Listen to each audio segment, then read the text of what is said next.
ഉം. ഓം ശ്രീ ഗണേശ ശരദാ ഗുരുഭ്യോ നമഃ. ഹരി ഓം. ഓം നമോ ഭഗവതി വാസുദേവായ.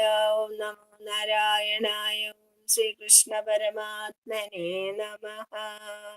ഓം നമോ ഭഗവതി സായി ദേവായ. ഭഗവത്ഗീത വിചാരത്തിന്റെ 99ാമത്തെ പാർട്ടാണ് നമ്മൾ ഇന്ന് എടുക്കുന്നത്.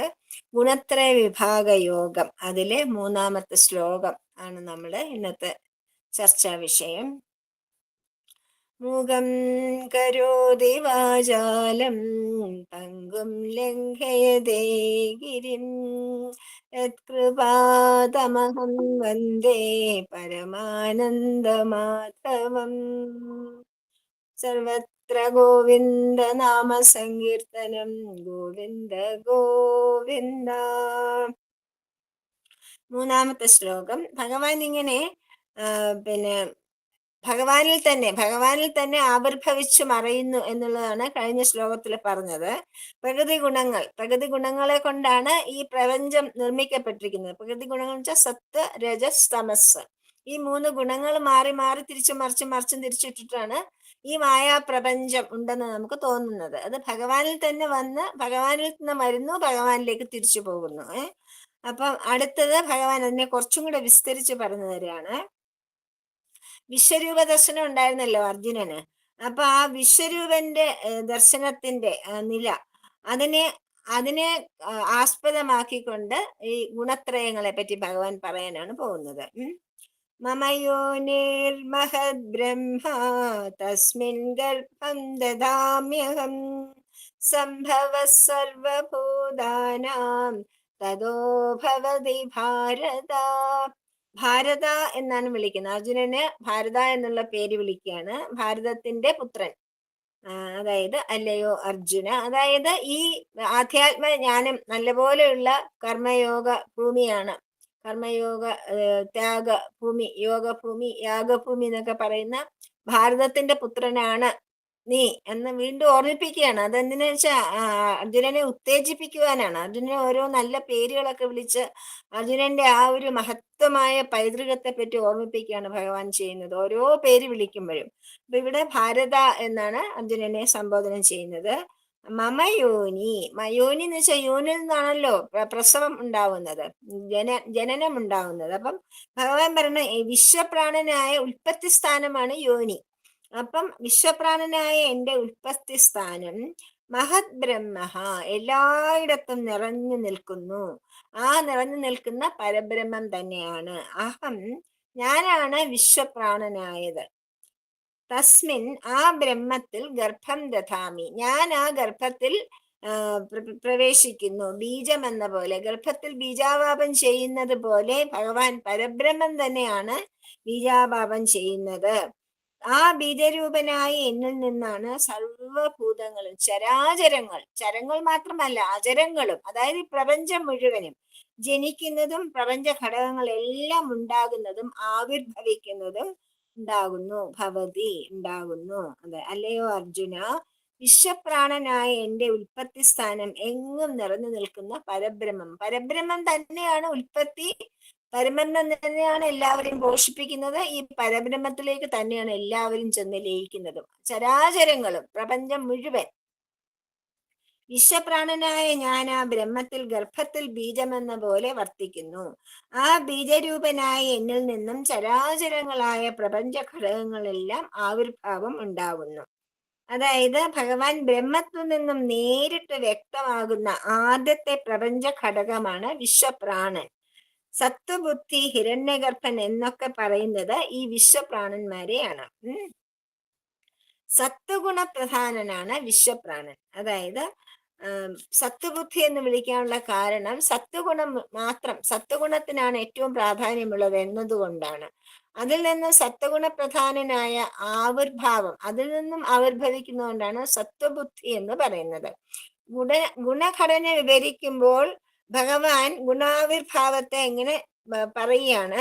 അതായത് പറയുന്നതെന്ന് വെച്ചാൽ വിശ്വപ്രാണൻ എന്ന സൂക്ഷ്മ ബീജത്തിൽ നിന്നത്, നമ്മളെല്ലാ സൃഷ്ടികളും എല്ലാവരും ജനിക്കുന്ന ഒരു ബീജത്തിൽ നിന്നാണ്. ഏതും ഒരു മരമാണെങ്കിലും ഒരു മനുഷ്യനാണെങ്കിലും ഒരു എല്ലാം ഉണ്ടാവുന്ന ബീജത്തിൽ നിന്നാണ്. അപ്പൊ ഭഗവാൻ പറയാണ്, ആ ഒരു വിശ്വരൂപന്റെ ഉൽപ്പത്തി സ്ഥാനം എങ്ങും നിറഞ്ഞു നിൽക്കുന്ന പരബ്രഹ്മൻ ആയ പരമസത്യം യാഥാർത്ഥ്യം അതാണ്.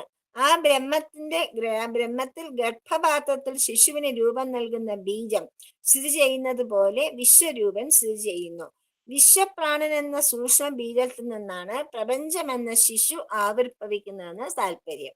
ഒരു ബീജത്തിൽ നിന്നാണ് ഒരു ശിശു ഉണ്ടാകുന്നത്. ഇവിടെ വിശ്വപ്രാണൻ എന്ന ബീജത്തിൽ നിന്നാണ് വിശ്വരൂപൻ എന്ന പ്രപഞ്ചമെന്ന ഈ ആവിർഭാവം ഉണ്ടാകുന്നത്. പ്രകടങ്ങളായ ഗുണാവിർഭാവ ഘട്ടങ്ങളെ അപ്പൊ സ്വാമി ഇനി അടുത്തതായിട്ട് പുറകോട്ട് ബ്രഹ്മവുമായും മുൻപോട്ട് പ്രപഞ്ച ഘടകങ്ങളുമായിട്ട് എനിക്ക് ബന്ധമുണ്ട്. അതായത് ഈ പ്രകൃതി മുഴുവൻ സൃഷ്ടിക്കപ്പെടുന്ന ഈ പ്രപഞ്ചം മുഴുവൻ സൃഷ്ടിപ്പിക്കുന്ന ബീജരൂപമായ എന്നെ ഈ സനാതന ബ്രഹ്മ വസ്തുവായ വിശ്വപ്രാണൻ ആ പ്രപഞ്ച ഘടകങ്ങൾ ഇങ്ങനെ പിന്നെ അത്യന്തം ശാസ്ത്രീയമായിട്ടാണ് അതിനെ ഘടിപ്പിച്ചിരിക്കുന്നത്. അപ്പം വിശ്വരൂപനായ തനിക്ക് ബ്രഹ്മവുമായും പ്രപഞ്ച ഘടകങ്ങളുമായും ബന്ധമുണ്ട്. ആദ്യം ബ്രഹ്മവുമായിട്ട് ബ്രഹ്മം, പിന്നെ അത് കഴിഞ്ഞിട്ട് പ്രപഞ്ച ഘടകങ്ങളായിട്ടും. അതെങ്ങനെയാണ് ആ ബന്ധം എന്നാണ് അടുത്ത ശ്ലോകത്തിൽ ഭഗവാൻ പറയാൻ പോകുന്നത്. സർവയോനിഷു കൗന്ദേയ മൂർത്തയ സംഭവന്തിയാ താസാം ബ്രഹ്മ മഹത് യോനിഹി അഹം ബീജപ്രദപിതാ. പിതാവാണല്ലോ ബീജം നൽകുന്നത്. അമ്മയുടെ ഗർഭപാത്രത്തിലേക്ക് പിതാവിന്റെ ബീജം വീഴുന്നത് കൊണ്ടാണ് ഒരു കുഞ്ഞുണ്ടാകുന്നത്. അപ്പൊ പറയും, കൗന്ദേയ അല്ലയോ കുന്തിപുത്ര, എല്ലാ യോനികളിലും ഏതേത് അവസ്ഥ എന്ന് വെച്ചാൽ എവിടുന്നൊക്കെയാണോ ഉത്ഭവസ്ഥാനം, അതായത് യോനി എന്ന് പറയുന്നത്, ഏതേത് രൂപങ്ങൾ സംഭവന്തി, എന്തൊക്കെ രൂപങ്ങളാണ് ആവിർഭവിക്കുന്നത്, എത്ര ലക്ഷം സ്പീഷീസ് ആണുള്ളത്, എല്ലാം ആവിർഭവിക്കുന്നത് ഒരു യോനി സ്ഥാനത്ത് നിന്ന് തന്നെയാണ് അല്ലെ. അപ്പം അതെല്ലാം ആ രൂപങ്ങൾക്കെല്ലാം മഹനീയമായ യോനി ബ്രഹ്മനാണ്. പരബ്രഹ്മനാണ് ഈ എല്ലാത്തിനും അടിസ്ഥാനമായ യോനി, അതായത് ആവിർഭവിക്കുന്ന സ്ഥാനം. ആ രൂപങ്ങൾക്കെല്ലാം മഹത് യോനി ബ്രഹ്മ, ഏക മൂല കാരണം ബ്രഹ്മമാണ്. ഞാൻ വിശ്വരൂപനായ ഞാൻ ബീജപ്രദ പിത, നേരിട്ട് തന്നെ ബീജത്തെ പ്രദാനം ചെയ്യുന്ന പിതാവാണ് ഞാൻ. അതായത് ഭഗവാൻ ആണ് ജഗത്തിന്റെ പിതാവ് എന്നാണ് പറയുന്നത്. അല്ലയോ കുന്തിപുത്ര, ഏതേതു സ്ഥാനങ്ങളിൽ നിന്നും ഏതേത് രൂപങ്ങൾ ആവിർഭവിക്കുന്നുവോ ആ രൂപങ്ങൾക്കെല്ലാം ഏകമായ മൂലകാരണം ബ്രഹ്മമാണ്. ബ്രഹ്മത്തിൽ നിന്നാണ് നമ്മൾ ഈ വിഭിന്നങ്ങളായ സർവ്വതും ഉത്ഭവിക്കുന്നത്. വിശ്വരൂപനായ ഞാൻ നേരിട്ട് ബീജം പ്രദാനം ചെയ്യുന്ന പിതാവാണ്. അഹം ബീജപ്രദ പിതാ, എല്ലാ പ്രപഞ്ച ഘടകങ്ങളെയും പിതാവ് വിശ്വപ്രാണനും പിതാമഹൻ ബ്രഹ്മവുമാണ്. അത് പരബ്രഹ്മത്തിൽ നിന്നാണ് വിശ്വപ്രാണൻ ഉണ്ടായത്. ആ വിശ്വപ്രാണനിൽ നിന്നാണ് ബാക്കി പ്രപഞ്ചങ്ങൾ ഉണ്ടാകുന്നത്. അപ്പൊ നമ്മുടെ അപ്പൂപ്പനും അച്ഛനും നമ്മളും പോലെ, മനസ്സിലായില്ലേ? പിതാമഹനും പിതാവും കുട്ടികളും. അതുപോലെയാണ് ഭഗവാൻ പരബ്രഹ്മവും വിശ്വപ്രാണനും ഈ പ്രകൃതി ഈ പ്രപഞ്ചവും. അതാണ് പറയുന്നത്. പിന്നെ പ്രപഞ്ചം ചരമായും അചരമായുമുള്ള പ്രപഞ്ചം അനുഭവപ്പെടുന്നത് ജീവന്മാർക്കാണ്. ജീവസ്വരൂപം എന്നുള്ളത് അഹംബോധമാണ്. വെള്ളത്തിൽ കുമിളകൾ എന്നതുപോലെ വിശ്വപ്രാണനിൽ സർവത്ര സ്പന്ദിക്കുന്ന, അതായത് നമ്മള് വെള്ളത്തിൽ എങ്ങനെയാണ്, വെള്ളത്തിൽ കാറ്റടിക്കുമ്പോഴാണ് കുമിള ഉണ്ടാവുന്നത്. കാറ്റടിച്ചാണ് ഈ നമ്മുടെ കടലിലൊക്കെ കുമിള ഉണ്ടാവുന്നത് കാറ്റുകൊണ്ടാണ്. കാറ്റ് വെള്ളത്തിൽ പ്രവേശിക്കുന്നതുകൊണ്ടാണ്. ഒരു നിമിഷ നേരത്തേക്ക് പെട്ടെന്ന് പൊട്ടിപ്പോകുന്നത് അതുകൊണ്ടാണ്. അതുപോലെ വിശ്വപ്രാണനിൽ സർവത്ര സ്പന്ദിക്കുന്നതാണ് ജീവസ്വരൂപം. അഹംബോധ രൂപികളായ ജീവന്മാർ നമ്മളെല്ലാവരും, നമുക്കെല്ലാം അഹംബോധം എന്ന് വെച്ചാൽ എന്താണ്? ഞാനുണ്ട് എന്ന്, നമ്മളുടെ ഉണ്മ, ഞാൻ എന്നുള്ള ഭാവം, അഹംബോധം. അത് തെറ്റായ അഹംബോധമല്ല, ശരിയായ അഹംബോധം, നമ്മളുണ്ട് എന്നുള്ള. അപ്പൊ ഈ ജീവന്മാരെല്ലാം എവിടെ നിന്നാണ് വന്നത്? സർവ്വ ജീവവസ്തുക്കളും, നമ്മൾ മനുഷ്യര് മാത്രമല്ല, എല്ലാ ജീവന്മാരും വിശ്വപ്രാണനിൽ തന്നെ അന്തർലീനമായി കിടക്കുന്ന ഗുണാംശങ്ങൾ ഏതെങ്കിലും ഒന്നിന് പ്രാധാന്യം നൽകിക്കൊണ്ട് മനസ്സെന്ന ഉപകരണത്തിന് രൂപം കൊടുക്കുന്നു. മനസ്സിന്റെ ഗുണപ്രാധാന്യം അനുസരിച്ചാണ് പിന്നീട് ജീവന്റെ പരിണാമഗതി. അതായത് സത്വഗുണത്തിനാണ് പ്രാധാന്യമുണ്ടെങ്കിൽ സാത്വികനായ ഒരു ജീവൻ ഉണ്ടാവും. രാജസ ഗുണത്തിന് പ്രാധാന്യമുണ്ടെങ്കിൽ രാജസ സ്വരൂപമുള്ള ഒരാളുണ്ടാവും. താമസമാണെങ്കിലോ താമസ സ്വഭാവമുള്ള ആൾക്കാരുണ്ടാവും.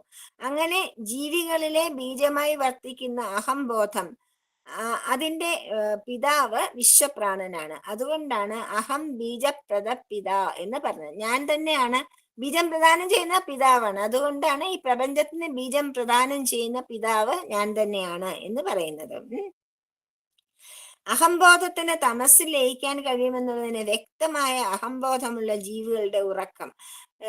നമുക്ക് തമസ് എന്ന് പറയുന്നത് എന്താണ്? നിദ്ര, അലസത, അങ്ങനെയൊക്കെ ഉള്ള ഇരുട്ടാണ് തമസ്. അപ്പൊ നമ്മൾ ഉറങ്ങുന്ന സമയത്ത് നമുക്ക് ഒന്നിനെ പറ്റി ബോധമില്ലാത്ത ഒരു അവസ്ഥയാണ് തമസ് എന്ന് പറയുന്നത്. അഹംബോധത്തിന് തമസ്സിൽ ലയിക്കാൻ കഴിയുമെന്നുള്ളതിന് വ്യക്തമായ ഒരു ഉദാഹരണമാണ് നമുക്ക് ഉറക്കം. അതുകൊണ്ട് പ്രപഞ്ചത്തിൽ ചരമായാലും അചരമായാലും ഏതെന്ത് വ്യക്തരൂപങ്ങൾ കാണപ്പെടുന്നു അവയ്ക്കെല്ലാം, എല്ലാത്തിനും, നമ്മൾ കാണുന്ന സർവ്വതിനും പിതാവ് ആരാണ്? വിശ്വപ്രാണൻ. പിതാമഹൻ വിശ്വപ്രാണൻ ആവിർഭവിച്ചു വന്ന ശുദ്ധ ബ്രഹ്മം, പരബ്രഹ്മം. അതാണ് ഭഗവാൻ പറയുന്നത്. അപ്പോ സത്വം, അടുത്ത പോയം പറയാണ്. സത്വം രജസ്തമ ഇതി ഗുണാ പ്രകൃതി സംഭവാഃ നിബധ്നന്തി മഹാബാഹോ ദേഹേ ദേഹിനമൗവ്യയം. അവ പറയാണ്, സത്വഗുണപ്രധാനനാണ് വിശ്വപ്രാണൻ. അതിൽ നിന്നും ആവിർഭവിക്കുന്ന ബീജരൂപികളായ ജീവന്മാർ, അതായത് പിതാവിന്റെ പുത്രന്മാർ എങ്ങനെയാണ് ബദ്ധരായി തീരുന്നത്? അവരെങ്ങനെയാണ് ബന്ധനസ്ഥരായിരിക്കുന്നത്? നമുക്ക് സ്വാതന്ത്ര്യമില്ലല്ലോ. അതിനെന്താണ് കാരണം? അതാണ് ഭഗവാൻ ഇവിടെ പറയുന്നത്. ഗുണങ്ങളാണ് അതിന് കാരണം. മഹാബാഹോ എന്ന് വെച്ചാൽ പിന്നെ അർജുനന്റെ പരാക്രമത്തെ പറ്റി ഓർമ്മിപ്പിക്കുകയാണ്. നീ മഹാബാഹു എന്ന് വെച്ചാൽ വളരെ ശ്രേഷ്ഠമായ ബാഹുക്കളോട് കൂടിയവൻ. അപ്പൊ അല്ലയോ അർജുന, സത്വം രജസ്തമ ഇതി, സത്വഗുണം, രജോ ഗുണം, തമോ ഗുണം, ഇങ്ങനെ 3 പ്രകൃതി സംഭവ ഗുണ, പ്രകൃതിയിൽ നിന്നും രൂപം കൊള്ളുന്ന ഗുണങ്ങളാണ് ഇവ. അവ്യയം ദേഹിനം, ബോധരൂപിയായ ആത്മാവിന് യാതൊരു തരത്തിലുള്ള ച്യുതിയും ഉണ്ടാകുന്നില്ല, യാതൊരു തരത്തിലുള്ള അഴിവും ഉണ്ടാകുന്നില്ല. പക്ഷേ ശരീരത്തിൽ നിബദ്ധന്തി, ആ പ്രാണനെ, ആ യാതൊരു ഒഴിവുമില്ലാത്ത ആത്മാവിനെ ശരീരത്തിൽ ബന്ധിക്കുമ്പോഴോ അത് ബദ്ധനായി തീരുന്നു. ശരീരവുമായിട്ട് ആത്മാവിൽ കഴിയുമ്പോ അത് ബദ്ധനായി തീരുന്നു, ഇല്ലേ? കാരണം പരാക്രമിയായ അല്ലയോ അർജുന, സത്വം, രജസ്, തമസ് എന്നിങ്ങനെ പ്രകൃതിയിൽ നിന്നും രൂപം കൊള്ളുന്ന ഗുണങ്ങൾ ഒരു അഴിവുമില്ലാത്ത ബോധസ്വരൂപയായ ആത്മാവിനെ ശരീരത്തിൽ തികച്ചും ബദ്ധനാക്കി തീർക്കുന്നു. ആത്മാവിനെ ബദ്ധനാക്കുന്നത് ശരീരത്തിലാണ്. ശരീരത്തിൽ എന്തുണ്ട്? സത്വഗുണ, രജം, ഏതെങ്കിലും 1-2 ഗുണങ്ങൾ, എല്ലാ ഗുണങ്ങളും ഉണ്ട്, ഏറ്റക്കുറച്ചിലുണ്ടാവും. അപ്പൊ ഈ സത്വം, രജസ്, തമസ് എന്നീ 3 ഗുണങ്ങളെ കൊണ്ടിട്ടാണ് ഈ ബദ്ധനായിരിക്കുന്നത് എന്ന് പറയുകയാണ്. ബന്ധ വിശകലനം അതിനെപ്പറ്റി പിന്നെ കുറച്ചും കൂടെ വിസ്തരിച്ച് പറയുകയാണ്. വിശ്വപ്രാണൻ മുതൽ ശക്തി സ്പന്ദിക്കാൻ തുടങ്ങുന്നത് വരെ അഹംബോധത്തോടു കൂടിയാണ്. എല്ലാം ഞാനാണെന്ന സർവഗ്രാഹിയായ അഹംബോധമാണ് വിശ്വപ്രാണന്റേത്. വ്യക്തി ശരീരം ഞാനാണെന്ന് അഭിമാനിക്കുന്ന പ്രത്യേക അഹംബോധമാണ് ജീവന്റേത്. പിന്നെ വിശ്വപ്രാണന്റെ ഭാവം എന്താണ്? എല്ലാം ഞാൻ തന്നെ. വ്യക്തികളുടെ ഭാവം എന്താണ്? ഞാൻ വേറെ, അത് വേറെ. നമ്മൾ എല്ലാവരും പ്രത്യേകമാണെന്നല്ലേ വിചാരിക്കുന്നത്. അതാണ് ജീവൻ എന്ന് വെച്ചാൽ നമ്മളെല്ലാം ജീവാത്മാക്കളുടെ ഭാവം പ്രത്യേകം അഹംബോധമാണ്. 2 തരത്തിലുള്ള അഹംബോധമായാലും തുടങ്ങുന്നത് മുതൽ അത് ജഡാംശവുമായി ബന്ധപ്പെടുന്നു എന്ന്. അതായത് ജഡാംശം എന്താണ്? ശരീരം, ഇല്ലേ? അഹംബോധത്തിന്റെ ശരീരമാണ് ജഡമായിട്ടുള്ളത്. സൂക്ഷ്മദശയിൽ കേവല ശബ്ദസ്വരൂപമാണ് ജഡാംശം. അതിൽ പ്രതിബിംബിക്കുന്ന ബോധം ആത്മാവും, രണ്ടും കൂടെ ചേർന്ന് ജീവൻ എന്ന് അറിയപ്പെടുന്നു. അതായത് ഒരു ശരീരത്തില് ആത്മാവും കൂടെ പ്രവേശിച്ചു കഴിയുമ്പോൾ മാത്രമേ ജീവൻ ഉണ്ടാകുന്നുള്ളൂ, അല്ലെ? വിശ്വരൂപൻ വലിയ ജീവനാണെങ്കിൽ വ്യക്തി അഹന്തകൾ, വ്യക്തി എന്നുള്ള അഹംബോധങ്ങള് കൊച്ചു കൊച്ചു ജീവന്മാരാണ്. ഇത്രയേ ഉള്ളൂ ഭേദം. ശബ്ദശരീരത്തോടുകൂടി ആരംഭിക്കുന്ന ജീവൻ തുടർന്ന് ബാക്കിയുള്ള എല്ലാ ഗുണങ്ങളും, സ്പർശം, രൂപം, ഗന്ധം എന്നുള്ള എല്ലാ ബാക്കി പഞ്ചഭൂതങ്ങളുടെ എല്ലാ പിന്നെ സ്വഭാവങ്ങളും ഉൾക്കൊള്ളുന്നു. അങ്ങനെ തന്മാത്രകളുടെ സ്വാത്വിക സമഷ്ടി, ഇങ്ങനെ തന്മാത്രകൾ എന്ന് പറഞ്ഞാൽ എന്താണ്? ശബ്ദ സ്പർശ രൂപ ഗന്ധം എന്നുള്ള പിന്നെ പഞ്ചഭൂതങ്ങളുടെ സ്വഭാവങ്ങൾ, അതിനാണ് തന്മാത്ര എന്ന് പറയുന്നത്. അതിന്റെ സത്വഗുണ പ്രധാനമായ തന്മാത്രകൾ ചേർന്നതാണ് അന്ധക്കരണം, നമ്മുടെ മനസാക്ഷി എന്ന് പറയുന്നത് അന്ധക്കരണം. അവിടെ നിന്ന് അവ പ്രത്യേകം പ്രത്യേകം പ്രവർത്തനം ആരംഭിച്ച് ജ്ഞാനേന്ദ്രിയമായിട്ട് മാറും. പിന്നെ രാജസാംശം കൊണ്ടിട്ട് അപ്പൊ സത്വഗുണ പ്രധാനമാണ് ജ്ഞാനേന്ദ്രിയങ്ങള്. അത് കഴിഞ്ഞിട്ട് അത് രാജസ ഗുണത്തില് തന്മാത്രകളിൽ പ്രവേശിക്കുമ്പം പ്രാണൻ, അപാനൻ മുഴിയ വായുക്കളൊക്കെ ഉണ്ടാവുന്നു. എന്നിട്ട് അതിന് പഞ്ചമഹാഭൂതങ്ങളെ സൃഷ്ടിക്കുന്നു. അങ്ങനെ എന്ത് പറ്റുന്നു? അപ്പോൾ ജീവന്മാരൊക്കെ പ്രത്യേകം പ്രത്യേകം ശരീരങ്ങൾക്ക് രൂപം കൊടുക്കുന്നു. ഒരേ ഒരു മഹാരൂപമായിരുന്ന, വിരാട് രൂപമായിരുന്ന ആ പരബ്രഹ്മത്തിൽ നിന്നും അനേകം അഹംബോധങ്ങൾ ഉണ്ടായിട്ട് എല്ലാവരും പ്രത്യേകം പ്രത്യേകം ശരീരങ്ങൾ സ്വീകരിക്കുന്നു. അതെന്തുകൊണ്ടാണ്? രാജസ ഗുണം കൊണ്ടാണ് അങ്ങനെ ഉണ്ടാവുന്നത്.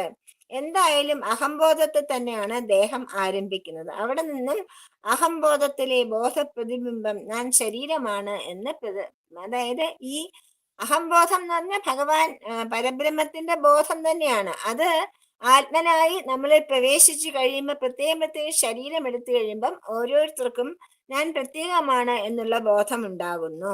അങ്ങനെ ഉണ്ടാകുന്നതിനാണ് ജഡാംശം, അതായത് ശരീരവുമായിട്ടുള്ള ബന്ധം കൂടുതലാവുന്നു.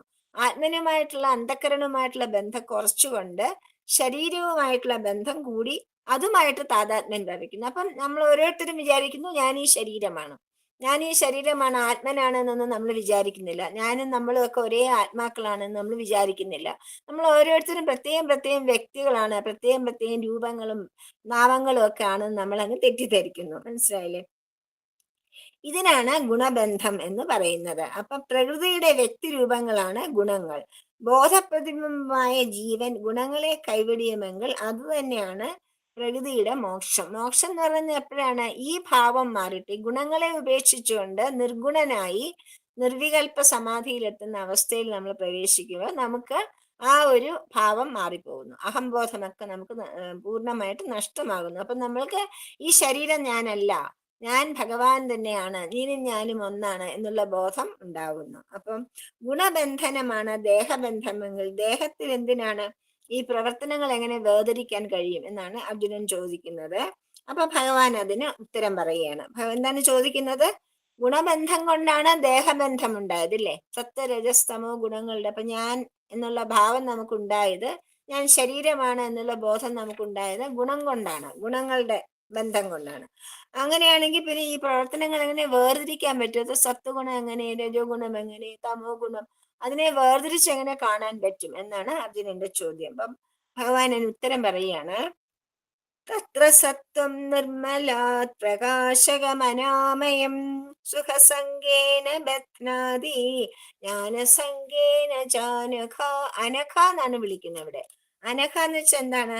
ശുദ്ധബുദ്ധിയാണ് അർജുനൻ നിർമ്മല ബുദ്ധിയുള്ള ആളാണ്. അതുകൊണ്ടാണ് ഇതൊക്കെ മനസ്സിലാക്കാൻ ഭഗവാൻ തിരഞ്ഞെടുത്തത്. അപ്പൊ അതുകൊണ്ട് ഭഗവാൻ അനഘ എന്ന് വിളിക്കുകയാണ്. അല്ലയോ അനഘ, പിന്നെ തത്ര സത്വം, ഈ ത്രിഗുണങ്ങളിൽ ഏറ്റവും നിർമ്മലത്വ, ജഡസ്പർശം കുറഞ്ഞതായിരുന്നു.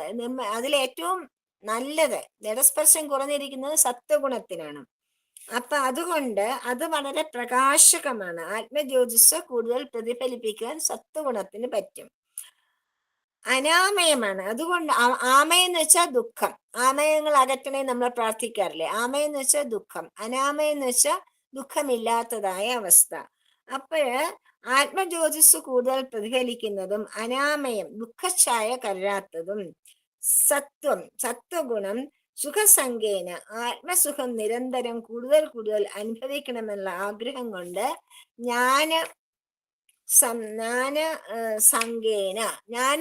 ജ്ഞാനസംഗേന, അതായത് വസ്തു സാക്ഷാത്കാരം. വസ്തു എന്താണ്? ബ്രഹ്മൻ.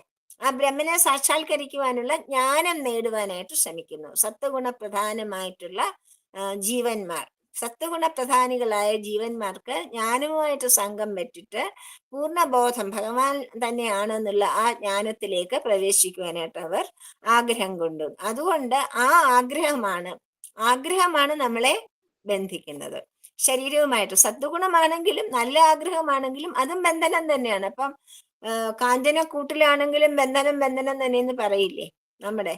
നല്ല സ്വർണ്ണക്കൂട്ടിലാണ് ഒരു പക്ഷി അടച്ചിട്ടിരിക്കുന്നതെങ്കിലും ആ പക്ഷിക്ക് ബന്ധനം തന്നെയല്ലേ ഉള്ളത്. അതുപോലെ തന്നെയാണ് സത്വഗുണം പ്രധാനമാണെങ്കിൽ തന്നെയും അതും നമ്മളെ ശരീരത്തിൽ ബന്ധിച്ചിടുകയാണ്. ശുദ്ധബുദ്ധിയായ അല്ലയോ അർജുന, ത്രിഗുണങ്ങളിൽ ഏറ്റവും ജഡസ്പർശം കുറഞ്ഞത്. ജഡസ്പർശം കുറഞ്ഞത് വെച്ചാൽ ശരീരവുമായിട്ട് ബന്ധം കുറഞ്ഞത്. ജഡം എന്ന് വെച്ചാൽ ശരീരം ജഡമാണ്, അത് നിലനിൽക്കുന്നതല്ല. അതുകൊണ്ടാണ് ജഡം എന്ന് പറയുന്നത്.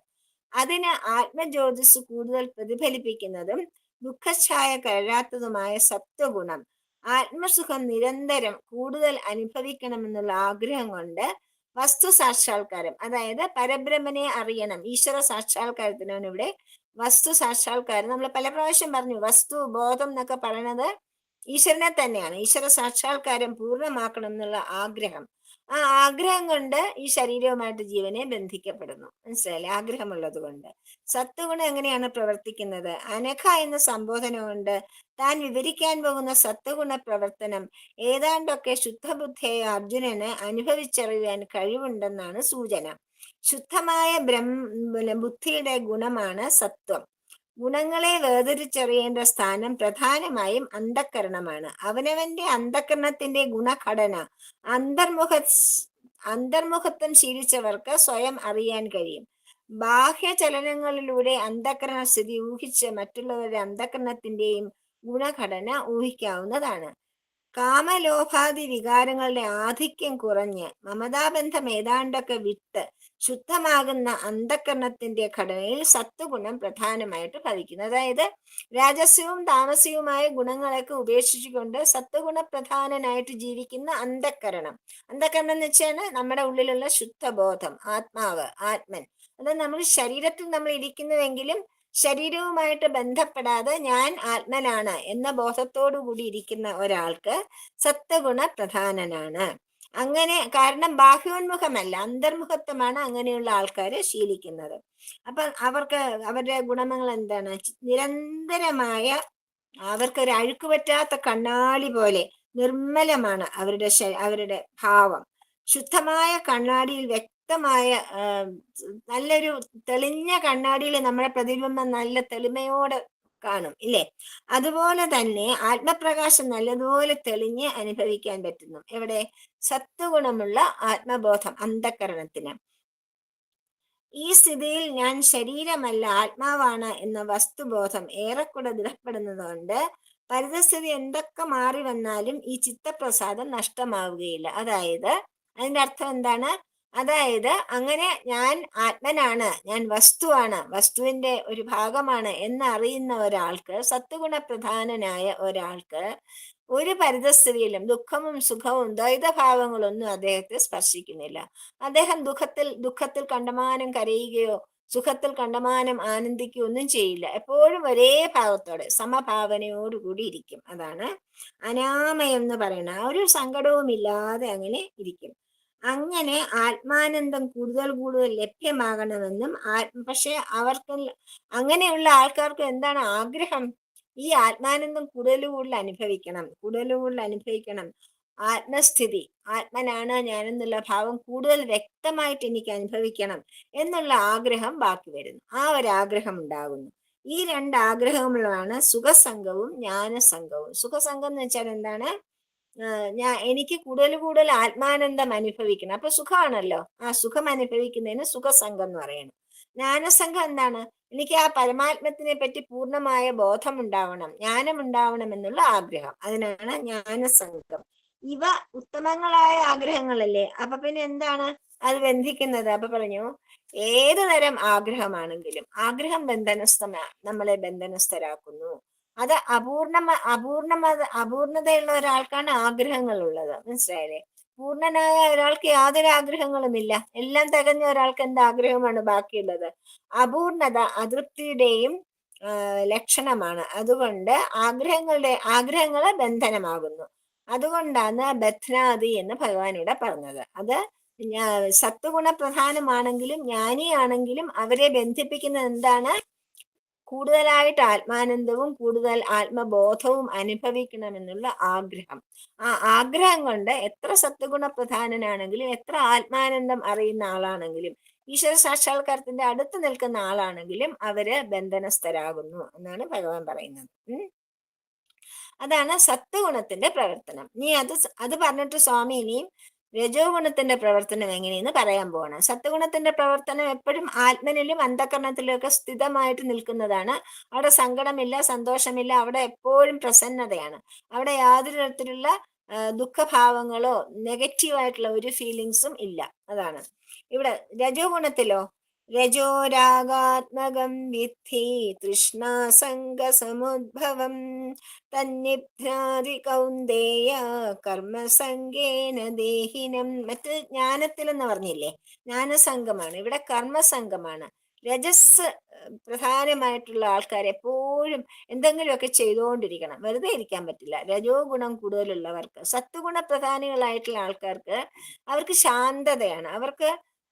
അവർക്ക് ഒന്നിനും ഇങ്ങനെ കണ്ടമാനം ഒന്നും ചെയ്യണമെന്നൊന്നും അവർക്ക് ആഗ്രഹമില്ല. അവർക്ക് സംതൃപ്തിയാണ് എപ്പോഴും. സന്തുഷ്ട സതതം യോഗി, എപ്പോഴും സന്തുഷ്ടരായിരിക്കും അവര്. പക്ഷെ രജോ ഗുണപ്രധാനികൾ അങ്ങനെയല്ല, അവർക്ക് എപ്പോഴും വർക്ക് ചെയ്തുകൊണ്ടിരിക്കണം. രജോ രാഗാത്മകം വിദ്ധി. കുന്തിപുത്രനായ അല്ലയോ അർജുന, തൃഷ്ണാസംഗ സമുദ്ഭവം. അതെന്തുകൊണ്ടാണ്? തൃഷ്ണ എന്ന് പറയുന്നത് എന്താണ്? ലൗകിക സുഖത്തിനായിട്ടുള്ള ഒടുങ്ങാത്ത ആശയാണ്. സത്വഗുണക്കാർക്ക് എന്താണുള്ളത്? ആത്മാനന്ദം അനുഭവിക്കണം. അന്ധകരണത്തിൽ ഇരിക്കുന്ന വസ്തുവിനെ അല്ലെങ്കിൽ ബോധത്തെ അല്ലെങ്കിൽ ഈശ്വരനെ സാക്ഷാത്കരിക്കണം എന്നുള്ള സത്വഗുണ പ്രധാനമായ ആഗ്രഹം മാത്രമേ അവർക്കുള്ളൂ. എന്നിട്ട് പോലും ആ ആഗ്രഹം പോലും അവരെ ബന്ധനസ്ഥരാക്കുന്നു. ഇവിടെ ലൗകിക തൃഷ്ണയാണ്, ലൗകിക കാര്യങ്ങൾക്കുള്ള സുഖത്തിനുള്ള ഒടുങ്ങാത്ത ആഗ്രഹമാണ്. അപ്പം ഒരുപാട് ജഡസാമഗ്രികൾ, എല്ലാ ബന്ധുക്കളും ബന്ധനങ്ങളും സാധനങ്ങളും വസ്തുക്കളും വസ്തുവകളും എല്ലാം ജഡങ്ങളാണ്. ആ ജഡങ്ങളിലെല്ലാം എന്റേതാണ് ഇതെല്ലാം, എന്റെ വീട്, എന്റെ കാറ്, എന്റെ കുട്ടി, എന്റെ മകൻ, എന്റെ മകൾ, ഇങ്ങനെയുള്ള ആ ഒരു വിചാരം എപ്പോഴും ഉണ്ടായിരിക്കും. അതിനാണ് എണ്ണമറ്റ ജഡസാമഗ്രികളിൽ എന്റേതെന്ന സംഘം പുലർത്തുന്നത് കൊണ്ടുണ്ടാകുന്ന രജോ ഗുണം. രാഗാത്മകം വിദ്ധി. രാഗം എന്ന് വെച്ചാൽ എന്താണ്? ഇഷ്ടം, അനുരാഗം, ഇഷ്ടം. അതാണ് രാഗം എന്ന് പറയുന്നത്. രാഗാത്മകമാണ്. പലതും വേണം വേണം വേണം എന്നുള്ള ഇച്ഛ, അത് ഒടുക്കമില്ലാത്ത ആഗ്രഹം. അതാണ് ഈ രജോ ഗുണം ദേഹിനം, ജീവനെ കർമ്മസംഗേന, കർമ്മം ചെയ്യുവാനുള്ള അവസാനിക്കാത്ത ഇച്ഛ കൊണ്ട് നിബധ്നന്തി. അതായത് എത്ര പ്രായമായാലും എത്ര വയസ്സായാലും പിന്നെയും വീട്ടിലെ എല്ലാ കാര്യങ്ങളിലും ഇടപെടുന്ന ഒരുപാട് വൃദ്ധരായ ആൾക്കാരെ നമ്മൾ കണ്ടിട്ടില്ലേ? എത്രയോ വൃദ്ധരായ ആൾക്കാരുണ്ട്, വളരെ സമാധാനത്തോടുകൂടി ശാന്തരായിട്ട് അവരവരുടെ കാര്യങ്ങൾ നോക്കി മിണ്ടാതെ മക്കളുടെ കൂടെ ആണെങ്കിലും ഒക്കെ ജീവിക്കുന്ന ഒരുപാട് വൃദ്ധരുണ്ട്. അതുപോലെ തന്നെ എല്ലാ കാര്യങ്ങളിലും, മക്കളുടെ കാര്യങ്ങളിലും മരുമക്കളുടെ കാര്യത്തിലും കൊച്ചുമക്കളുടെ കാര്യത്തിലും എല്ലാ ആകാംക്ഷയോടുകൂടിയും ഒരുപാട് കാര്യങ്ങൾ ഇടപെട്ട് നിരന്തരം ഇങ്ങനെ കർമ്മങ്ങളിൽ ഇടപെടുന്ന ആൾക്കാരും എത്ര വയസ്സായാലും ഉണ്ട്. ആ വയസ്സാവുമ്പോൾ അതൊക്കെ മാറിയിട്ട് ഈശ്വരപ്രാപ്തിക്ക് വേണ്ടി ശ്രമിക്കുകയാണ് നമ്മൾ ചെയ്യേണ്ടത്. അങ്ങനെയുള്ള ആൾക്കാർക്ക് രജോ ഗുണ പ്രധാനികളാണ് അവര്. അതുകൊണ്ടാണ് അവരുടെ ഗുണം രജോ ഗുണമാണ്, അവരുടെ വാസന രജോ ഗുണമാണ്. അപ്പൊ അവർക്ക് കർമ്മമില്ലാതിരിക്കാൻ പറ്റില്ല, എപ്പോഴും ചെയ്തുകൊണ്ടിരിക്കണം എന്തെങ്കിലും. അപ്പൊ ഈ രജോ ഗുണം എന്ത് ചോദിച്ചു? കർമ്മം ചെയ്യണം എന്നുള്ള ഇച്ഛ അവസാനിക്കാതെ അതിനെ ശക്തിയായിട്ട് ബന്ധിക്കുകയാണ് ചെയ്യുന്നത്. അന്ധകരണത്തിൽ രജോ ഗുണഭാവം അധികമാകുന്നത് എന്തുകൊണ്ട്? തൃഷ്ണാസംഗം. മറ്റേത് അന്ധകരണത്തിൽ സത്വഗുണഭാവം എന്തുകൊണ്ടാണ്? സുഖസംഗവും ജ്ഞാനസംഗവും കൊണ്ട്. അതായത് ആത്മാനന്ദം അനുഭവിക്കണം, ജ്ഞാനം ഉണ്ടാവണം എന്നുള്ള ആ രണ്ട് സംഘങ്ങളാണ് സത്വഗുണത്തിനുള്ളത്. രജോ ഗുണത്തിന് എന്ത് സംഘമാണുള്ളത്? രജോ ഗുണത്തിന് തൃഷ്ണയാണ്, ആഗ്രഹം, ഒടുങ്ങാത്ത ആഗ്രഹങ്ങളാണ്. സംഘം, ഈ രണ്ട് കാര്യങ്ങളാണ് രജോ ഗുണത്തെ വളർത്തുന്നത്. ലൗകിക സുഖത്തിനുള്ള ഒടുങ്ങാത്ത ആഗ്രഹമാണ് തൃഷ്ണ ജഡങ്ങളായ പുതിയ പുതിയ സുഖസാമഗ്രികൾ സമ്പാദിക്കാനും എന്റേതെന്ന് അനുഭാവിച്ച് സ്വായത്തമാക്കി സൂക്ഷിക്കാനും പ്രേരിപ്പിക്കുന്നു. ഇതാണ് സംഘം. സംഘം എന്ന് വെച്ചാൽ കൂടിച്ചേർന്നിരിക്കുക. അപ്പം രജോ ഗുണ പ്രധാനിയായ ഒരാൾക്കാണ് എത്ര വീട് വെച്ചാലും മതിയാവില്ല. 2 കാറോ 4 കാറോ 3 വീട് 3-4 വീട്, ആ സാധനം ഈ സാധനം, വീട്ടിൽ ഒരു ഫ്രിഡ്ജ് വന്നു, അത് മാറ്റി വേറൊരു ഫ്രിഡ്ജ് വാങ്ങിച്ചു, ഒരു കാർ വാങ്ങിച്ചു, വേറൊരു കാർ വാങ്ങിച്ചു, നോക്കിയാൽ നമ്മൾ ചുറ്റും നോക്കിയാൽ അറിയാം, ഇങ്ങനത്തെ ഒരുപാട് ആൾക്കാരുണ്ട്. ഇങ്ങനെ ഇച്ഛ മാറി മാറി മാറി അവർക്ക് അടങ്ങിയിരിക്കാനേ പറ്റില്ല. അവരെപ്പോഴും ഇങ്ങനെ എന്തെങ്കിലുമൊക്കെ സ്വായത്തമാക്കിക്കൊണ്ടിരിക്കും. അതിൽ ഭയങ്കര അഭിമാനവുമാണ്. എന്റെ കാറ് കണ്ടോ, എന്റെ വീട് കണ്ടോ, ഇങ്ങനെ അതിൽ ഭയങ്കര അഭിമാനിക്കുന്ന ഒരുപാട് നമ്മൾ കണ്ടിട്ടില്ലേ. അപ്പൊ അങ്ങനെ ഈ തൃഷ്ണയും സംഘവും കൊണ്ട് എന്താണ് ഉണ്ടാകുന്നത്? ആത്മവിസ്മൃതി ഉണ്ടാവുന്നു. ആത്മവിസ്മൃതിക്കാണ് അവിദ്യ. വിദ്യ എന്ന് പറയുന്നത് ജ്ഞാനം, അവിദ്യ എന്ന് പറയുന്നത് അജ്ഞാനം. ആ അജ്ഞാനം ഉണ്ടാകുന്നത് ഈ ആത്മവിസ്മൃതി ഉണ്ടാകുമ്പോഴാണ്. മനസ്സിലായില്ലേ? അപ്പോഴ് അവിദ്യ കൊണ്ട് എന്തുണ്ടാവുന്നു? ഞാൻ ദേഹമാണ് എന്ന് വിചാരിക്കുന്നു. സത്വഗുണ പ്രധാനിക്ക് ഞാൻ ആത്മാവാണ്, ഞാൻ ഭഗവാന്റെ ഒരു ഭാഗമാണ്, ഈശ്വര സാക്ഷാത്കാരം വേണം, ആത്മാനന്ദം വേണം എന്ന് ആഗ്രഹിക്കുന്നു. ഒരാഗ്രഹമാണ്, അതുകൊണ്ട് അത് ബന്ധിക്കുന്നു. പക്ഷെ ഇവിടുത്തെ ആഗ്രഹം അങ്ങനെയല്ല. ഞാൻ ഈ ദേഹം തന്നെയാണ്, അതുകൊണ്ട് ഈ ജഡനാമങ്ങളിലൊന്നും ഇത് തന്നെയാണ് സത്യം, ഈ ജഡരൂപങ്ങളൊക്കെ തന്നെയാണ് സത്യം എന്നുള്ള ഒരു ഭ്രമം ഉണ്ടാകുന്നു. ആ ഭ്രമത്തിന് ശക്തി കൂടുന്തോറും തീക്ഷ്ണയും സംഘവും വർദ്ധിച്ചു വർദ്ധിച്ചു വരുന്നു. അപ്പോഴെന്താണ് രജോ ഗുണത്തിന്റെ സ്വരൂപം എന്ന് വെച്ചാല് ജഡസാമഗ്രികൾ ആർജിക്കണം, അവയിൽ സന്തോഷമുണ്ടാവണം, അതൊക്കെ എന്റേതാണ് എന്റേതെന്ന് പറഞ്ഞിട്ട് പിന്നെ അഭിമാനിക്കണം. മാത്രവുമല്ല വീണ്ടും വീണ്ടും വീണ്ടും ഉണ്ടാക്കുവാനായിട്ട് കർമ്മം ചെയ്തുകൊണ്ടേയിരിക്കണം. ഒന്നിനും സമയമില്ലാതെ ഇങ്ങനെ ഓടി നടക്കുന്നവരെ നമ്മൾ കണ്ടിട്ടില്ലേ? ഒന്നിനും സമയമില്ല. ഓഫീസിൽ പോയാലും ഓഫീസിൽ വന്നാലും വീട്ടിലുകാരുടെ കൂടെ ഇരിക്കാൻ ഒന്നിനും സമയമില്ലാത്ത ആൾക്കാരെ നമ്മൾ അങ്ങനെയാണ് കാണുന്നത്. ജീവിതാന്ത്യത്തിൽ ചെയ്യേണ്ടതൊക്കെ ചെയ്തു. അപ്പം പക്ഷെ നമ്മൾ എങ്ങനെയാണ് ശരിക്കും ഇരിക്കേണ്ടത്? പ്രായമായാലും ഇങ്ങനെയുള്ളവർക്ക് സ്വസ്ഥതയില്ല. പ്രായമായാലും പിന്നെയും അവര് വീണ്ടും വർക്ക് ചെയ്യാൻ പോകും, വീണ്ടും ധനം സാധിക്കും, വീണ്ടും വീടുണ്ടാക്കും, മക്കൾക്ക് വേണ്ടി വീടുണ്ടാക്കി, ഇങ്ങനെയൊക്കെ ചെയ്തുകൊണ്ടിരിക്കും. ഒരിക്കലും ഇരിക്കശരണമില്ല, ഇരിച്ചരണമില്ല, ഇരിക്കപ്പൊറുതിയില്ല. നേരെ മറിച്ച് എങ്ങനെയാണ് ഇരിക്കേണ്ടത്? ദേഹം ചെയ്യേണ്ട കർമ്മങ്ങളൊക്കെ ചെയ്തു കഴിഞ്ഞു, ഇനി സ്വസ്ഥമായിട്ടിരിക്കണം. രാഗം കുറഞ്ഞ കർമ്മവാസനയൊക്കെ ക്ഷയിച്ച് ജീവിതാന്ത്യത്തിൽ താൻ ചെയ്യേണ്ടതെല്ലാം ചെയ്തു കഴിഞ്ഞു, ഇനി സ്വസ്ഥമായിട്ടിരിക്കാം, നാമം ജപിച്ച് മിണ്ടാതെ അടങ്ങി ഒതുങ്ങി ഒരു സ്ഥലത്തിരിക്കാം എന്നുള്ള മനോഭാവം നമുക്കുണ്ടാവണം. അങ്ങനെ ആത്മാനുഭവം, അങ്ങനെ ഒരു മനോഭാവം ഉണ്ടാവുമ്പം നമുക്ക് സന്നദ്ധാന തന്നെ ആ ആത്മാനുഭവം, ആ സംതൃപ്തി, ആ ചിത്തശുദ്ധി, ആ ചിത്തത്തിൽ ഭയങ്കര ആനന്ദം, അങ്ങനെയുള്ളൊരു അത് ഉണ്ടാവും. അങ്ങനെ വരുമ്പോ എന്ത് ചെയ്യും? അങ്ങനെ ആയ വയസ്സായ ആൾക്കാർ നമ്മൾ കണ്ടിട്ടുണ്ട്, പലരും നമ്മൾക്ക് നേരിട്ട് അറിയാം. അങ്ങനെ ആത്മാനന്ദം അനുഭവിക്കുന്ന ഒരുപാട് വൃദ്ധരായ അമ്മമാരെയും അച്ഛന്മാരെയും നമ്മൾ കണ്ടിട്ടുണ്ട്. അവർക്ക് ആത്മാനുഭവം പ്രകാശിക്കുന്നവർ വളരെ ശാന്തരായിട്ട് അവരുടെ ആ ജീവിതകാലം വളരെ സന്തുഷ്ടിയോടുകൂടി, അവർക്ക് യാതൊരു തരത്തിലുള്ള പിന്നെ എന്താ പറയാ, പാസ്റ്റ് കഴിഞ്ഞു പോയ കാലങ്ങളെ ഒഴിച്ച് അവർക്ക് നിരാശയുമില്ല, വരാനുള്ള കാര്യങ്ങളെ ഒഴിച്ച് അവർക്ക് ഉത്കണ്ഠയുമില്ല. ഈ സമയത്ത് സന്തോഷമായിട്ട് സമചിത്തതയോടെ ശാന്തരായിട്ട് സ്വസ്ഥരായിട്ട് എൻ്റെ കർമ്മങ്ങളൊക്കെ ഞാൻ ചെയ്തു കഴിഞ്ഞു ഭഗവാനെ, ഇനി നാമം ജപിച്ചിരുന്നാ മതി എന്നുള്ള ഒരു ആറ്റിറ്റ്യൂഡ്, ആ ആറ്റിറ്റ്യൂഡിൽ നമ്മൾ എത്തിച്ചേരണം. അപ്പം നമുക്ക് ആത്മാനന്ദം പ്രകാശിപ്പിക്കും എന്നാണ് പറയുന്നത്.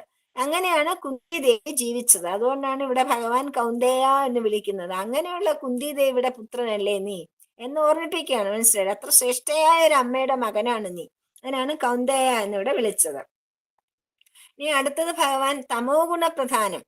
ഇപ്പൊ സത്വഗുണം എന്താണെന്ന് മനസ്സിലായി, രജോ ഗുണം എന്താണെന്ന് മനസ്സിലായി. ഇനി തമോ ഗുണം എന്താണ്? തമോ ഗുണം തമസ്തജ്ഞാനജം വിദ്ധി, സമസ്ത അജ്ഞാനജം വിദ്ധി. സമസ്ത ജ്ഞാനം എന്ന് വായിച്ചാലും തമസ്ത അജ്ഞാനജം വിദ്ധി മോഹനം സർവദേഹിനം പ്രമദാലസ്യ നിദ്രാഭി തന്നിബധ്നാതി ഭാരത. വീണ്ടും ഭാരത എന്നാണ് ഭഗവാൻ വിളിക്കുന്നത്. ഭരതവംശജനായ അർജുന, ഭരതന്റെ വംശത്തിൽ, അതായത് ചന്ദ്രവംശത്തിൽ ജനിച്ച അർജുനൻ വളരെ ശ്രേഷ്ഠമായ ഒരു വംശത്തിലാണ് ജനിച്ചത്. അതാണ് ഭരതവംശം. സർവദേഹിനം, എല്ലാ ജീവികൾക്കും മോഹനം, സത്യത്തെ പാടെ മറിച്ച്, മോഹനം എന്ന് വെച്ചാൽ മോഹിപ്പിക്കുന്നത്, പാടെ മറിച്ച് അസത്യജനങ്ങളെ സത്യമെന്ന് കാട്ടി മോഹിപ്പിക്കുന്ന തമോ ഗുണം ഉണ്ടാകും. തമോ ഗുണത്തിന്റെ ഇതെന്താണ്? ഇല്ലാത്തതുണ്ടെന്ന് ഭാവിച്ച് അതിൽ തന്നെ ആനന്ദം കണ്ടെത്തുക, അതാണ്.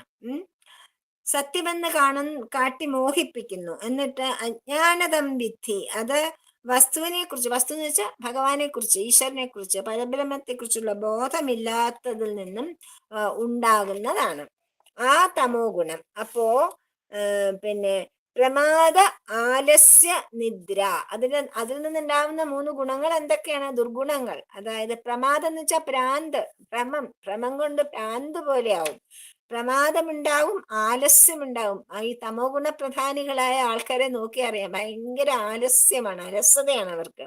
അതുപോലെ നിദ്ര, എപ്പോഴും ഒന്നിനും ഒരു ഇൻട്രസ്റ്റ് ഇല്ല. ഒരു ജോലി ഏൽപ്പിച്ചാൽ മര്യാദക്ക് ചെയ്യൂല, എപ്പോഴും ഒരു നിദ്ര, ഒരു ഉറക്കത്തിലാണ് അവർക്ക് സന്തോഷം. മനസ്സിലായില്ലേ? ക്രമമായി അത് ജഡത്വത്തിലേക്കുള്ള പതനമാണ്. വീണ്ടും ഭയങ്കരമായ ജഡം മാത്രം, അവിടെ സത്വമായ ഒന്നുമില്ല.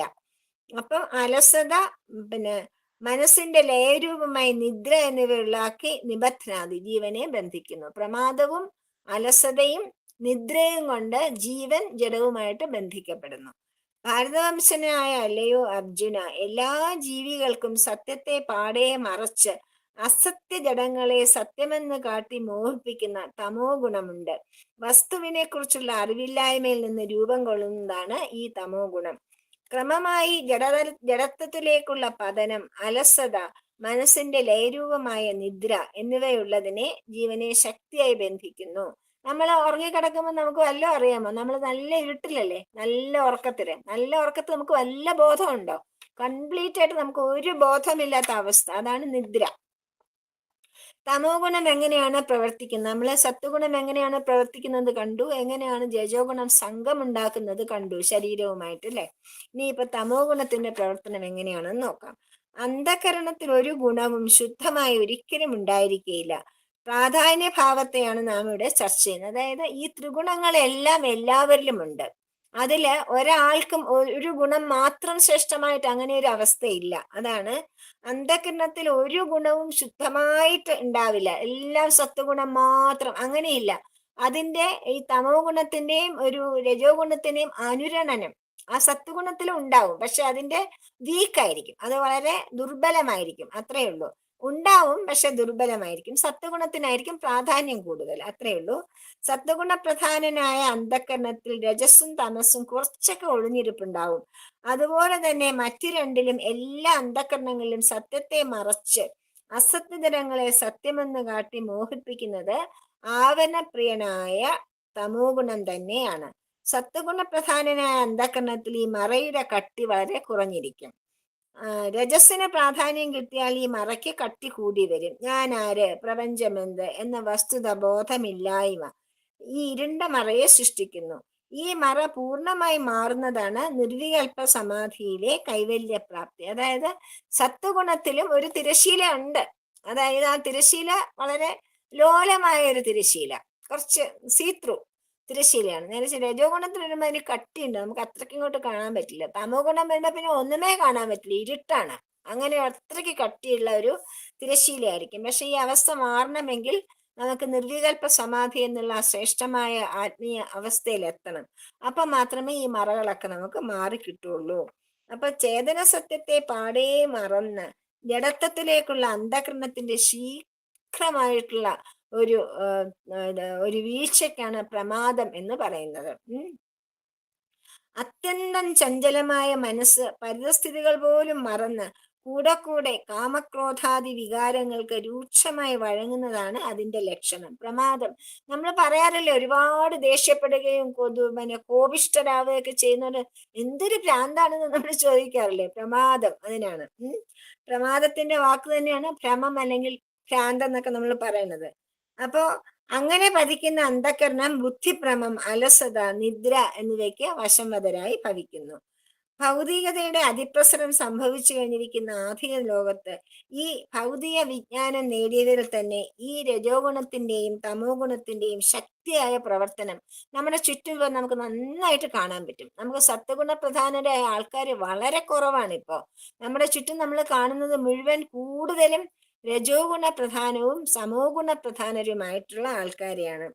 വളരെ പേർ ഭൗതിക സുഖതൃഷ്ണയോടെ ജഡനാമ മാത്രകളുടെ പിന്നാലെ പരക്കം പാഞ്ഞ് കർമ്മബദ്ധരായി രജോ ഗുണത്തിൽ പെടുന്നു. അവിടെയും തൃപ്തി കാണാതെ ഒരുപാട് പേര് മദ്യപാനം, മയക്കുമരുന്ന് ഇവയൊക്കെ കൊണ്ട് മനസ്സിനെ ലയിപ്പിച്ച് തമോ ഗുണത്തിൽപ്പെട്ടു വീഴുന്നു. അതോടെ പ്രമാദമാണ്. ബുദ്ധി അത് നിദ്ര എന്ന് പറഞ്ഞാൽ എന്താണ്? അറിവില്ലാത്ത അവസ്ഥ, നമ്മളെ ബോധശൂന്യമായ അവസ്ഥയ്ക്കാണ് നിദ്ര എന്ന് പറയുന്നത്. നേരെ മറിച്ച് നിർവികൽപ്പ സമാധി എന്ന് പറഞ്ഞാൽ ബോധം നമ്മൾ ഇരിക്കുമ്പോൾ തന്നെ നമുക്ക് ഏറ്റവും അത്യധികം ആനന്ദം അനുഭവിക്കുന്ന ഒരു ബോധാവസ്ഥയാണ് നിർവികൽപ്പ സമാധി. അതേ സമയത്ത് തമോ ഗുണത്തിന്റെ തീക്ഷ്ണമായ അവസ്ഥയാണ് നിദ്ര. നിദ്ര എന്ന് പറയുന്നത് എന്തിനാണ്? തമോ ഗുണത്തിൽപ്പെട്ട് ഉഴലുന്ന ഒരു അവസ്ഥയാണത്. അപ്പം നമുക്ക് എന്ത് പറ്റും? ഒന്നുകൊണ്ടും തൃപ്തിയില്ലാതെ മയക്കുമരുന്നും മദ്യവും അതും ഇതും ഒക്കെ വാരി വലിച്ചു കഴിച്ച് താൽക്കാലിക സുഖങ്ങളിലേക്ക് നമ്മൾ പാഞ്ഞു പോകും. ഇതിന്റെയൊക്കെ ഫലമായിട്ട് എന്തുണ്ടാവും? അതൊക്കെ ആദ്യമാദ്യം സന്തോഷമായിട്ട് തോന്നും, പക്ഷെ ബുദ്ധിഭ്രമം തന്നെ ഭ്രാമിക്കും. സ്വാമി ഭഗവാൻ തന്നെ ഇതിൽ പറഞ്ഞിട്ടുണ്ട്, ബുദ്ധിഭ്രമം ഉണ്ടാകും. അങ്ങനെ ഒരുപാട് ഇപ്പൊ നമ്മൾ ചുറ്റും നോക്കി അങ്ങനെയുള്ളവര് സംഖ്യ കൂടി വരികയല്ലേ. കാരണം അവരുടെ സ്വഭാവം കൊണ്ടും അവരുടെ ശീലങ്ങൾ കൊണ്ടും അവരുടെ ഭക്ഷണ രീതികൾ കൊണ്ടും ഒക്കെ കൂടുതൽ തമോ ഗുണ പ്രധാനികളായ ആൾക്കാരാണ് നമ്മുടെ ചുറ്റും വന്നുകൊണ്ടേയിരിക്കുന്നത്. പ്രത്യേകിച്ചും നമുക്ക് നോക്കിയാൽ അറിയാം, നമ്മുടെ ചുറ്റും നോക്കിയാൽ ലോകമെമ്പാടും തമോ ഗുണത്തിന് വളരെ പ്രാധാന്യം കൂടിയിട്ട് തമോ ഗുണ പ്രധാനികളായ അവരുടെ എല്ലാ ദോഷങ്ങളും നമ്മൾ കണ്ടുകൊണ്ടിരിക്കുകയാണ്. വസ്തുബോധം നേടുകയല്ലാതെ ഈശ്വരബുദ്ധി, ഈശ്വരനെ പ്രാപിച്ച് ഈശ്വരനെ സ്മരിച്ച് ഈശ്വര ചിന്തനം ചെയ്ത് ഈശ്വരനെ പറ്റി ബോധരൂപം ഉണ്ടായി ആ ഈശ്വരനെ പറ്റിയുള്ള വസ്തുബോധം അല്ലാതെ ഇതിന് വേറൊരു മറുമരുന്നില്ല. എത്ര തന്നെ ഇത് തീർക്കാനായിട്ട് പിന്നെയും മയക്കുമരുന്ന് കഴിക്കുകയോ അല്ലെങ്കിൽ പിന്നെയും അതിനും വീര്യം കൂടിയ മദ്യം കുടിക്കൊണ്ടോ ഒന്നും ആ അവസ്ഥ മാറില്ല. അവസ്ഥ മാറാനുള്ള ഒരേ ഒരു മരുമരുന്ന് ഈശ്വരൻ മാത്രം. ഈശ്വര സ്മരണ, ഈശ്വര വിചാരം. അതുകൊണ്ട് മാത്രമേ ഈ തമോ ഗുണത്തിൽ നിന്ന് മാറ്റം ഉണ്ടാവുള്ളൂ. നമുക്ക് രാവണന്റെ ഒക്കെ കഥ അറിയാലോ. തമോ ഗുണത്തിൽ ആഴ്ന്നങ്ങ് പോയി. എത്ര പറഞ്ഞാലും ആര് പറഞ്ഞാലും കേൾക്കാത്ത ഹിരണ്യകാശിപു, രാവണൻ, കംസൻ, ഇങ്ങനെയുള്ള ദുഷ്ടന്മാരുടെ എല്ലാം കഥകൾ എടുത്ത് അറിയാം. തമോ ഗുണ പ്രധാനികളായിരുന്നു. ശ്രേഷ്ഠമായ ജന്മമായിരുന്നു. രാവണന്റെ പ്രപിതാമഹൻ ബ്രഹ്മാവാണ്. ബ്രഹ്മാവിന്റെ മകന്റെ മകനാണ്. അതായത് ബ്രഹ്മാവ് പിതാമഹൻ, ബ്രഹ്മാവിന്റെ മകൻ പുലസ്ത്യൻ, പുലസ്ത്യന്റെ മകൻ വിശ്വവസിന്റെ മകൻ. അതായത് അപ്പൂപ്പന്റെ അച്ഛനായിരുന്നു ബ്രഹ്മാവ്, പിതാമഹൻ. പക്ഷെ എന്ത് കാര്യം? എങ്ങനെയാണ് രാവണൻ ജീവിച്ചത്? കാമക്രോധ ലോപമോഹങ്ങൾക്കെല്ലാം വശംവദനായിക്കൊണ്ട്. അതുകൊണ്ടാണ് ഓരോ ജീവികളിലുള്ള ഗുണഘടന അതിന്റെ ആധിക്യം അനുസരിച്ച് അവരുടെ സ്വഭാവം രൂപീകരിക്കപ്പെടും, അവരുടെ ജീവിതം രൂപീകരിക്കപ്പെടും എന്നാണ് പറയുന്നത്. അപ്പം ഈ ഭഗവാൻ പറയാണ്, സത്വം സുഖേ സഞ്ജയതി രജകർമ്മണി ഭാരത ജ്ഞാനമാവൃത്തതു തമഃ പ്രമാദേ സഞ്ജയമദ്യുത. അല്ലയോ അർജുന, സത്വഗുണം സുഖേ സുഖാനുഭവത്തിൽ മനസ്സിനെ സഞ്ജയതി ബന്ധിപ്പിക്കുന്നു, സംഘം ബദ്ധമാക്കുന്നു. അതായത് സത്വഗുണ പ്രധാനിയായ ഒരാൾ, സത്വഗുണത്തിന് പ്രാധാന്യമുള്ള ഒരാൾക്ക് എന്തുണ്ടാകുന്നു? പിന്നെ ആത്മസുഖാനുഭവത്തിലാണ് മനസ്സിനെ ബന്ധിക്കുന്നത്. ആത്മസുഖം വേണം, ആത്മാവിനെ അറിയണം, ഈശ്വരനെ അറിയണം. ആ സുഖത്തിലാണ് അത് രമിക്കുന്നത്, മനസ്സിനെ അത് ബദ്ധമാക്കുന്നു. രജോഗുണ പ്രധാനികളോ കർമ്മത്തിൽ നിരന്തരമായ കർമ്മം, ഓരോന്ന് നേടാനുമുള്ള പാച്ചില്, ഓരോന്ന് എല്ലാം കർമ്മം ചെയ്ത് എന്തെല്ലാം നേടിയെടുക്കാം എന്ന് നോക്കിക്കൊണ്ട് ആ മനസ്സിനെ കർമ്മബദ്ധമാക്കി അതിലാണ് അത് ബന്ധനസ്ഥനാക്കുന്നു. തമോ ഗുണമാകട്ടെ ജ്ഞാനമാവൃത്യ വസ്തുബോധത്തെ ആവരണം ചെയ്ത് മറച്ചങ്ങ് വെച്ചു, അതിനെ അടച്ചു പൂട്ടി വെച്ചു. എന്നിട്ട് പ്രമാദം, മനസ്സിനെ നിരന്തരമായ ജഡത്വത്തിലേക്കുള്ള പതനത്തിലും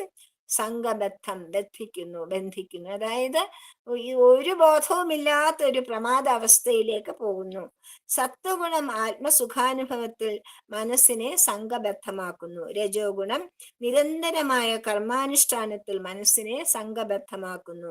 തമോ ഗുണമാകട്ടെ വസ്തുബോധത്തെ കൂടുതൽ മറച്ച്, അതായത് ഈശ്വരബോധം മറഞ്ഞ് ഒട്ടും നമുക്ക് ചുറ്റും നോക്കി അറിയാമല്ലോ. ഈശ്വരബോധമേ ഇല്ലാത്ത ആൾക്കാരല്ലേ ഇപ്പോ. നിരീശ്വരന്മാരെന്നും കൂടെ അവരെ പറയാൻ പറ്റില്ല, അതിൽ കൂടെ ഈശ്വരൻ എന്നുള്ള വാക്കുണ്ട്. അവരെങ്ങനെയോ ഒക്കെ ജീവിക്കുകയാണ് അല്ലെ. അപ്പൊ അങ്ങനെ തമോ ഗുണമായ വസ്തുബോധത്തെ കൂടുതൽ മറച്ച് മനസ്സിനെ സംഘബദ്ധമാക്കുന്നു. തമോ ഗുണം വസ്തുബോധത്തെ മറച്ചുകൊണ്ട് മനസ്സിനെ നിരന്തരമായ ജഡത്വത്തിലേക്കും പതനത്തിലേക്കും പ്രമാദത്തിലേക്കും നിദ്രയിലേക്കും അലസതയിലേക്കും ഒക്കെ പതിക്കാനായിട്ട് ഇടവരുത്തുന്നു. സുഖം കർമ്മം പ്രമാദം. സുഖം എന്നുള്ളത് സത്വഗുണത്തിന്റെ അവസ്ഥ, കർമ്മം എന്നുള്ളത് രജോ ഗുണത്തിന്റെ അവസ്ഥ, പ്രമാദം എന്നുള്ളത് തമോ ഗുണത്തിന്റെ അവസ്ഥ. മനുഷ്യ മനസ്സിനെ സുഖം കർമ്മം പ്രമാദം എന്നിവയിൽ സംഘബദ്ധമാക്കുകയാണ് സത്വം, രജസ്, തമസ് എന്നീ ഗുണങ്ങൾ. പ്രകാശം, പ്രവൃത്തി, മോഹം എന്നിവയാണ് യഥാക്രമം. അതായത് സുഖം എന്ന് പറഞ്ഞാല് സത്വം എന്ന് പറഞ്ഞാല് പ്രകാശം, കർമ്മം എന്ന് പറഞ്ഞാലോ പ്രവൃത്തിയാണ്. കർമ്മം എന്ന് വെച്ചാൽ രജോ ഗുണം, അത് പ്രവൃത്തിയാണ്. പിന്നെ പ്രമാദം എന്ന് പറഞ്ഞാൽ എന്താണ്? തമോ ഗുണം, അത് മോഹമാണ്. മോഹം ക്ഷയമാണ്, മോക്ഷം കിട്ടുകയില്ല തമോ ഗുണ പ്രധാനിയായിട്ട് ഒരാൾക്ക്. മനസ്സിലായില്ലേ? അങ്ങനെ വ്യക്തമായിട്ട് ഇത് മനസ്സിലാവും. ഈ ഗുണങ്ങളുടെ രീതി, സുഖം, കർമ്മം, പ്രമാദം, ഇതാണ് പിന്നെ ഈ ഗുണങ്ങളുടെ രീതി എന്ന് മനസ്സിലാകുന്ന ഒരാൾക്ക് അവനവന്റെ അന്ധകരണത്തിന്റെ ഗുണഘടനയും മറ്റുള്ളവരുടെ അന്ധകരണത്തിന്റെ ഗുണഘടനയും വ്യക്തമായിട്ട് മനസ്സിലാക്കാൻ പറ്റും. നമുക്ക് ഒരാളെ കാണുമ്പോൾ തന്നെ അവരുമായിട്ട് പെരുമാറുമ്പോൾ നമുക്കറിയാം തമോ ഗുണമാണോ രജോ ഗുണമാണോ സത്വഗുണമാണോ അവരിൽ കൂടുതലുള്ളത്. നമുക്ക് മനസ്സിലാക്കാൻ പറ്റും. അന്ധകരണത്തിന്റെ ഓരോരുത്തരുടെ സ്വഭാവം നമുക്ക് മനസ്സിലാക്കാനായിട്ട് പറ്റും. അതുകൊണ്ട് സമൂഹ ജീവിതത്തിൽ വേണ്ട പൊരുത്തപ്പെടലുകൾ വരുത്തി ജീവിതം സുഗമമാക്കുവാൻ ഈ ഗുണഘടന ജ്ഞാനം വളരെ ഉപകരിക്കും. സമൂഹത്തിൽ നമ്മൾ ജീവിക്കുമ്പോൾ ഈ ഓരോരുത്തരുടെ ഗുണങ്ങൾ, നമ്മളിലും മറ്റുള്ളവരിലുള്ള ഗുണങ്ങളെ പറ്റി, ഗുണഘടനകൾ, ഈ സുഖം, കർമ്മം, പ്രമാദം എന്നുള്ള ഗുണഘടനയെ പറ്റിയുള്ള ബോധം നമുക്ക് ഉണ്ടാവുമ്പോൾ ഏത് രീതിയിൽ നമുക്ക് അഡ്ജസ്റ്റ് ചെയ്യണം, ഏത് രീതിയിൽ ആരോട് എങ്ങനെയൊക്കെ പെരുമാറണം, ഇങ്ങനെയൊക്കെ ഉള്ള പിന്നെ ബോധം നമുക്ക് ഉണ്ടാവാനായിട്ട് ഈ ഗുണഘടന ജ്ഞാനം നമ്മളെ സഹായിക്കും. അതുകൊണ്ട് ഒരു സത്വാന്വേഷിക്ക് മുന്നോട്ട് നീങ്ങുവാൻ അന്ധകരണത്തിൽ ക്രമേണ വരുത്തേണ്ട മാറ്റങ്ങൾ കൃത്യമായിട്ട് തീരുമാനിക്കാൻ കഴിയും. അതായത് തൻ്റെ അന്ധകരണത്തിൽ രജസ്സുണ്ടോ തമസ്സുണ്ടോ എന്ന് സത്വാന്വേഷിക്ക് നോക്കി കണ്ടുപിടിച്ച് അതിനെയൊക്കെ ഉപേക്ഷിച്ചുകൊണ്ട് നേരെ ഈശ്വരപ്രാപ്തിക്ക് വേണ്ടി മാത്രം ചെയ്യാനായിട്ട് സത്വഗുണത്തിലേക്ക് കൂടുതൽ പോകാനായിട്ടുള്ള ഒരു പിന്നെ അതിനു വേണ്ടി പ്രവർത്തിക്കുവാനായിട്ട് സത്വഗുണ പ്രധാനിയായിട്ട് ഒരാൾക്ക് സാധിക്കും, ഈശ്വരനെ അന്വേഷിക്കുന്ന ഒരാൾക്ക്. അപ്പൊ ഗുണപ്രവർത്തനം നേരാവണ്ണം അറിഞ്ഞാൽ ഗുണകർമ്മ വിഭാഗമായി, ഭഗവാൻ തന്നെ പറയണേ, ഗുണകർമ്മ വിഭാഗമായിട്ടാണ് ഞാൻ ചാതുർവർണ്ണ്യം ഉണ്ടാക്കിയത്, അല്ലാതെ ജാതിയല്ല, അത് ജാതി വ്യവസ്ഥയല്ല. ഓരോരുത്തരുടെ ഗുണകർമ്മങ്ങൾക്കനുസരിച്ച് അവർ ചെയ്യേണ്ട പ്രവൃത്തികൾക്കനുസരിച്ച് ഏത് ഗുണവിഭാഗത്തിൽപ്പെട്ട ആൾക്ക് ഏത് പ്രവൃത്തി, അതാണ് തീരുമാനിച്ചിരിക്കുന്നത്. അതുകൊണ്ടാണ് പിന്നെ ബ്രഹ്മനെ അറിയാൻ ശ്രമിക്കുന്നവർ ബ്രാഹ്മണർ, ബാഹുക്കളുടെ ബലം കൊണ്ട് എല്ലാവരെയും, അതായത് രജോ ഗുണ പ്രധാനികളും ബാഹുക്കളുടെ ഗുണം കൊണ്ട് എല്ലാവരെയും സംരക്ഷിക്കുന്നവരും രജോ ഗുണ പ്രധാനികളാക്കാർ ക്ഷത്രിയർ. അതുപോലെ തന്നെ മറ്റുള്ളവർക്ക് വേണ്ടിയും ഈ വ്യാപാരവും ഇതൊക്കെ ചെയ്തും സാധനങ്ങൾ ഉണ്ടാക്കിയൊക്കെ സഹായിക്കുന്നവർ പിന്നെ വൈശ്യർ. ശൂദ്രൻ എന്ന് പറഞ്ഞാൽ എല്ലാവർക്കും സേവനം ചെയ്യാനുള്ള മനസ്ഥിതി, എല്ലാ തരത്തിലുള്ള ജോലികളും ഏൽപ്പെട്ട് മറ്റുള്ളവർക്ക് സേവനം ചെയ്യാനുള്ള ആ ഒരു വ്യവസ്ഥ, അങ്ങനെയുള്ള ഒരാൾക്ക്, അങ്ങനെ ആ ഗുണങ്ങളുള്ളവർക്കാണ് ശൂദ്രൻ എന്ന് പറയുന്നത്. അപ്പൊ ഭഗവാൻ ഗുണകർമ്മങ്ങൾക്കനുസരിച്ചിട്ടാണ് ഈ ചാതുർവർണ്ണ്യം ഉണ്ടാക്കിയത് എന്ന് ഭഗവാൻ പറയുകയാണ്. ഭഗവാൻ പറയുന്നത് പിന്നെ സാത്വിക മനസ്സിന്റെ സുഖസംഗം ആത്മസുഖസംഗം എന്നറിയണം. ഒരു നിമിഷം ഒരു സ്വസ്ഥനായിരിക്കാൻ കഴിയാതെ കർമ്മം ചെയ്യണമെന്നുള്ള വ്യാകുലതയാണ് രജോ ഗുണത്തിന്റെ ലക്ഷണം. വേണ്ടത് വേണ്ടപ്പോൾ ചെയ്യാതെയും വേണ്ടാത്തിടത്ത് വേണ്ടത് ചെയ്തും, വേണ്ടാത്തിടത്ത് വേണ്ടാത്തതൊക്കെ ചെയ്യും, അങ്ങനെയുള്ളതാണ് മനസ്സിന്റെ ഇരുട്ടിലേക്കുള്ള പ്രയാണം. അതാണ് തമസ്, അതാണ് പ്രമാദം, അതാണ് ആലസ്യം, അതാണ് അകാല നിദ്ര എന്നൊക്കെ പറയുന്നത്. ഇതൊക്കെ ഈ പതനത്തിന്റെ വകഭേദങ്ങളാണ്. ഓരോ അന്ധകരണത്തിന്റെ ഗുണഘടനയിൽ സത്വ രജസ് തമോ ഗുണങ്ങളുടെ കൂടുതൽ കുറവ് മേൽപ്പറഞ്ഞ രീതിയിൽ ഉണ്ടാവും. അതായത് ഒരാൾ സത്വഗുണ പ്രധാനിയായിരിക്കും, അയാളിൽ കുറച്ച് രജോ ഗുണവും കുറച്ച് കർമ്മവാസനയും കുറച്ച് നിദ്രയൊക്കെ ഉണ്ടാവും. പക്ഷെ സത്വഗുണം മുന്നിട്ട് നിൽക്കുന്നതുകൊണ്ട് മറ്റേ രണ്ടും മറഞ്ഞു കിടക്കും. അതേ രജോ ഗുണമുള്ള ആൾക്ക് സത്വഗുണം ഉണ്ടാവും, തമോ ഗുണവും ഉണ്ടാവും. തമോ ഗുണ പ്രധാനിക്കും സത്വഗുണവും രജോ ഗുണവും തീർച്ചയായിട്ടും ഉണ്ട്. പക്ഷെ അത് കംപ്ലീറ്റ് ആയിട്ട് അയാളുടെ തമോ ഗുണത്തിന്റെ ആധിക്യം കൊണ്ട് അത് മറഞ്ഞു കിടക്കും, അത് കംപ്ലീറ്റ് ആയിട്ട് ആവൃതമായിരിക്കും, അതിനെ മൂടി വെച്ചിരിക്കും. അതാണ് പറയുന്നത്. അപ്പൊ അങ്ങനെ ഈശ്വരധ്യാനം അഭ്യാസിച്ചു വേണം അന്ധകരണത്തെ ഉയർന്ന തരത്തിലേക്ക് ഉയർത്തുവാൻ. നമുക്ക് പതിക്കാൻ എപ്പോഴും എളുപ്പമാണല്ലേ, മോളിന് താഴേക്ക് വിടാൻ എന്ത് എളുപ്പമാണ്. ഒരു കുന്ന് കയറണമെങ്കിൽ എന്ത് പ്രയാസമാണ്, കുന്നിന്ന് താഴേക്ക് ഇറങ്ങി വരണമെങ്കിലോ വെറുതെ വേണമെങ്കിലും ഒന്ന് ഉരുണ്ടു കൊടുത്താലും മതി, ഇല്ലേ? അപ്പൊ ശ്രദ്ധാപൂർവം സ്വയം യത്നിച്ചെങ്കിൽ മാത്രമേ നമുക്ക് ഉയരാൻ പറ്റുള്ളൂ. നമ്മൾ തന്നെ തീരുമാനിച്ച് ഉയരണം, ആത്മബോധം ഉണ്ടാവണം, സത്വഗുണ പ്രധാനി ആവണം എന്ന് മനഃപൂർവ്വമായിട്ട് തീരുമാനിച്ചാൽ മാത്രമേ നമുക്ക് ഉയർച്ച ഉണ്ടാവൂ. ഒരേ ജന്മത്തിൽ തന്നെ ബ്രാഹ്മണന് ശൂദ്രനായി പതിക്കാം, ശൂദ്രന് ബ്രാഹ്മണനായി വരികയോ ചെയ്യാം. രണ്ടും അന്ധകരണത്തിന്റെ ഗുണഘടനയെ ആശ്രയിച്ചാണ് ഇരിക്കുന്നത്. അതായത് ഒരു ശൂദ്രൻ, എത്രയോ ശൂദ്രന്മാര് ഇപ്പൊ നമുക്ക് പറഞ്ഞിട്ടുണ്ടെങ്കിൽ നമ്മുടെ വാത്മീകായതൊക്കെ ശൂദ്രന്മാരാണ്. അവരൊക്കെ ഏത് നിലയിലാണ് എത്തിയിരിക്കുന്നത്? എത്രയോ പേര് ഇപ്പോഴത്തെ കാലത്ത് നമ്മൾ കാണുന്നില്ലേ? ശൂദ്രൻ എന്ന് പറഞ്ഞത് കൊണ്ട് അങ്ങനെ ബ്രാഹ്മണനായിട്ട് ജനിക്കണമെന്നില്ല. അപ്പൊ നമ്മുടെ നാരായണ ഗുരുസ്വാമി അല്ലെങ്കിൽ ശങ്കരാചാര്യ ബ്രാഹ്മണനായിരുന്നു. നാരായണ ഗുരുസ്വാമി, ചട്ടമ്പി സ്വാമികൾ, ഇവരൊക്കെ ശൂദ്രജാതിയിൽ ജനിച്ചവരാണ്. ശൂദ്രജാതിയിൽ ജനിച്ചവരൊക്കെ ബ്രാഹ്മണ്യത്തിലെത്തിയില്ലേ? അവരൊക്കെ ബ്രാഹ്മണ്യത്തിലെത്തി എത്രയോ പൂജനീയരായിട്ട് ഇരിക്കുന്നവരാണ് അല്ലെ? അപ്പം ബ്രാഹ്മണന് ശൂദ്രനായിട്ട് നിബദിക്കാം, ശൂദ്രന് ബ്രാഹ്മണനായിട്ട് ഉയരുവാനും കഴിയും. അപ്പം ഈ അന്ധകരണ ഗുണഘടനയെ ആശ്രയിച്ചിട്ടാണ് അതിരിക്കുന്നത്. അത് തന്നെയാണ് ജീവന്റെ സ്വഭാവം. ഒരാളുടെ സ്വഭാവം, ഒരു ജീവൻ എന്ന് വെച്ചാൽ ഒരു വ്യക്തി അല്ലെങ്കിൽ ഒരാളുടെ സ്വഭാവം, ഒരു ജീവാത്മാവിന്റെ സ്വഭാവം എന്ന് പറയുന്നത് ഈ ഗുണഘടനയെ ആശ്രയിച്ചിരിക്കും. അപ്പം അതുകൊണ്ടാണ് ഭഗവാൻ പറഞ്ഞത് ഈ അന്ധകരണ ഗുണഘടന തന്നെയാണ് ജീവന്റെ സ്വഭാവം. ഈ സ്വഭാവം തന്നെയാണ് ചാതുർവർണ്ണത്തിന് ആധാരമെന്ന് ഭഗവാൻ നമുക്ക് വീണ്ടും പറഞ്ഞു തരും. ഇപ്പൊ ത്രിഗുണങ്ങളുടെ ലക്ഷണവും പ്രവർത്തനവും മനസ്സിലായി, പക്ഷെ ഇവയിൽ ചിലതിന് ചിലപ്പോൾ പ്രാധാന്യം കിട്ടുന്നു എന്ന് പറഞ്ഞത് എന്തുകൊണ്ടാണ് എന്ന് ചോദിക്കുകയാണ്. ഭഗവാൻ തന്നെ പറഞ്ഞില്ലേ, ചില സമയത്ത് ചിലതിന് പിന്നെ ഇപ്പൊ സത്വഗുണത്തിന് പ്രാധാന്യമുള്ള സ്ഥലത്ത് രജോ ഗുണവും തമോ ഗുണവും കുറവായിരിക്കും. തിരിച്ചും തമോ ഗുണത്തിൽ രജോ ഗുണവും സത്വഗുണവും ഉണ്ടാകും, രജോ ഗുണത്തിൽ തമോ ഗുണവും സത്വഗുണവും ഉണ്ടാകും. ഇങ്ങനെയൊക്കെ പറഞ്ഞാൽ എനിക്കൊന്നും മനസ്സിലാവുന്നില്ല ഭഗവാനെ, അതെന്താണെന്നൊന്ന് വിസ്തരിച്ച് പറഞ്ഞു തരുമോ എന്ന് ചോദിക്കുകയാണ്. നമുക്കും ഒന്നും മനസ്സിലാവുന്നില്ല, അതുകൊണ്ട് നമുക്ക് തൽക്കാലം ഇവിടെ നിർത്താം അല്ലേ? സായിരാം. താങ്ക് യു സ്വാമി. സർവത്ര ഗോവിന്ദ നാമ സങ്കീർത്തനം, ഗോവിന്ദ ഗോവിന്ദ. യാതൊന്നു കാൺമതതു നാരായണ പ്രതിമ, യാതൊന്നു കേൾപ്പതതു നാരായണ സ്തുതികൾ, യാതൊന്നു ചെയ്വതതു നാരായണാർച്ചനകൾ, യാതൊന്നതൊക്കെ ഹരിനാരായണായ. സർവത്ര ഗോവിന്ദ നാമ സങ്കീർത്തനം, ഗോവിന്ദ ഗോവിന്ദ. സ്വസ്തി പ്രജാഭ്യ പരിപാലയന്താം ജ്ഞാനേന മാർഗേണ മഹീമഹീഷാ. ഗോബ്രാഹ്മണേഭ്യഃ ശുഭമസ്തു നിത്യം. സമസ്തലോകാഃ സുഖിനോ ഭവന്തു. സമസ്തലോകാഃ സുഖിനോ ഭവന്തു. സമസ്തലോകാഃ സുഖിനോ ഭവന്തു. ഓം ശാന്തി ശാന്തി ശാന്തി.